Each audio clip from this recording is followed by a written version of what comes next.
তারা এখন বলতেছে ভাই এত মিষ্টি বিতরণ কোনো আসামি এখনো কেন দেখি না, এলে মিষ্টির টাকা পাঠিয়ে দেন। যাই হোক, ভক্তরা কথা তো বড়ের কথা, টাকা পরে দিই ভক্তদের কাছে। আমার মনের দুঃখ একটা প্রশ্ন যে আরাফাত যে ধরা পড়লো, আমরা এই খবর থেকে জানলাম, গণমাধ্যম আমাদেরকে সবাইকে জানানো হয়েছে এবং আমরা গুলশান থানা থেকেও জানতে পেরেছি যে গুলশানের বাড়ি থেকে আরাফাতকে আটক করা হয়েছে।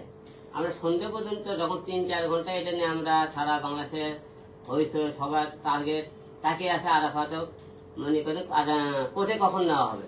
সন্ধ্যের পরে আমরা একটা গুজব শুনতে পারলাম যে আরাফাত ধরা পড়েনি। এই নাটকটা কেন করা হলো আমাদের সাথে আমরা জানতে চাই। আরেকটা বিষয়, আরাফাত বেঁচে আছে আমাকে নাকি কারু সহযোগিতা ছাড়া দেশের বাইরে চলে গেছে, এটা জানতে চাই। আরাফাত যদি বেঁচে থাকে তাহলে আমরা